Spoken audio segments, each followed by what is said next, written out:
How's it going, guys? Today is August the 21st, 2013, and it is the start of the Champions League. The qualifiers are kicking off today, and Arsenal are the English team, and they're up against Fenerbahce, a tough Turkish opponent. And this is going to be my match review. We're going to see both sets of teams lining up in a minute. Don't worry about the formations. This is off the Sky Sports website. Both teams apparently playing a 4-3-3. Well, actually, Fenerbahce lined up with like 3 at the back. But yeah, this is Fenerbahce's team. You'll notice Joseph Yobo, ex-Everton player. Raul Morales and Dirk Kuyt, ex-Liverpool players. Emre used to play for Newcastle. Bruno Alves at the back there used to play for Zenit St. Petersburg. Kajlec, the Czech Republic left back. And they've got signed Emenike on the bench there from Spartak Moscow. If all you FIFA players, you'll know Emenike is a quality player on that. But in real life, he's good. He's a good player. He's good, really good signing for Fenerbahce. And also, so he's going to be a youngster to look out for. He will develop on. Predicting big things for that guy. Big future for him. And this is the Arsenal team again. Didn't think they lined up 4-3-3. Cazorla dropped into the midfield, but yeah, really strong team. Sagna recovered from his horrible neck fall. Gibbs recovered from his wound to the top of his eye. And yeah, the team looks strong. On the bench they had their one and only signing of Sanogo. But yeah, this is the Arsenal team, look really strong. And now I'm going to get on to some points about the game, which I thought.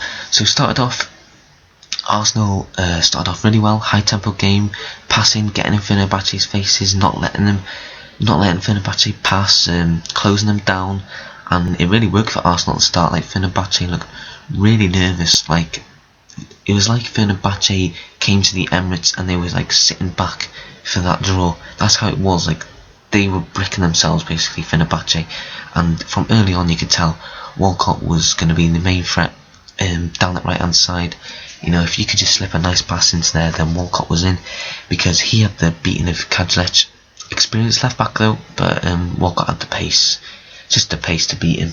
But Fenerbahce looked really sloppy. They kind of started off playing a counter-attacking game, you know, just letting Arsenal come at them, and then they were trying to counter-attack. But the midfield three of Topal, Morales and Emre just couldn't pass to save their lives really. The passing was awful. It was just such a letdown really, because you would have expected high things from Fenerbahce. You know, maybe if you're not Arsenal supporters, or even if you're Arsenal supporters, you would have been a bit nervous going into this game. You know, Fenerbahce, top Turkish side. Yeah, you would have thought that Fenerbahce would have posed more of a threat, but they didn't. But if I was an Arsenal fan, I would have been worried, because Jack Wilshere went down injured. He was running through on the edge of the box and stood on the Fenerbahce centre-back's ankle, but actually injured himself.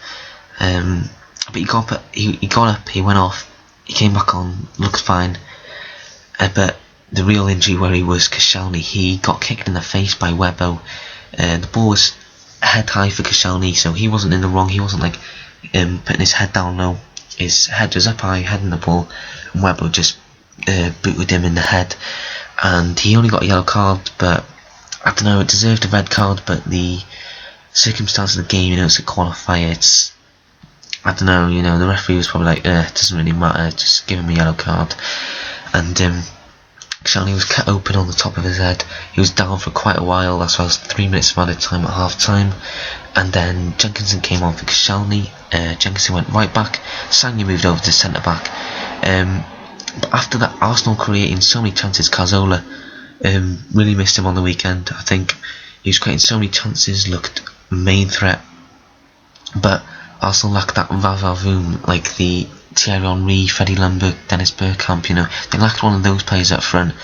And only if, that's what Arsenal fans can say, only if we acted quicker, just offered in the big money for Higuain, offered in the wages for Higuain, you know, got Suarez, you know, just stick in the 50 million for Suarez. They would have got him straight away at the start of the transfer window.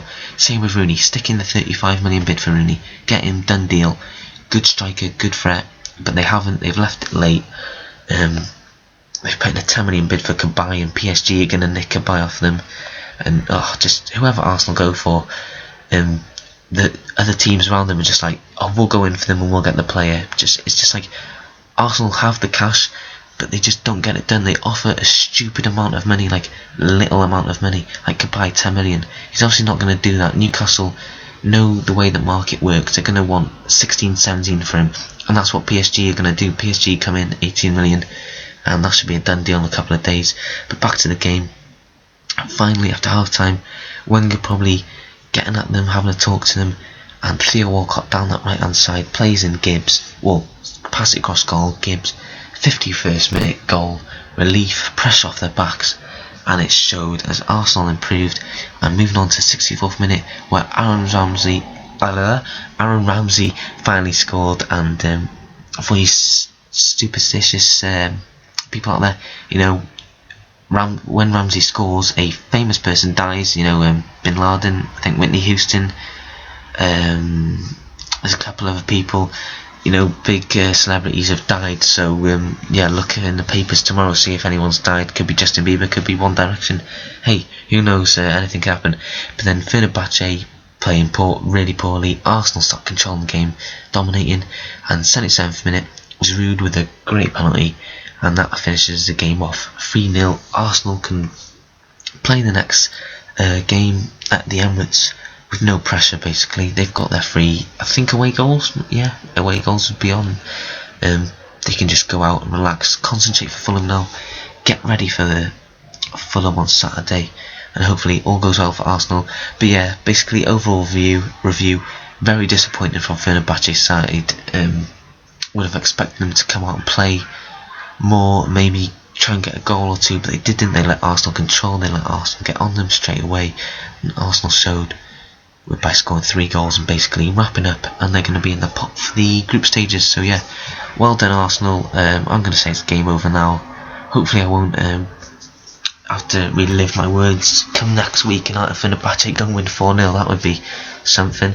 But yeah, thanks for watching. Comment, like, subscribe, helpful tips, that'll go a long way for me. So yeah, thanks for watching, hope you enjoyed, and bye.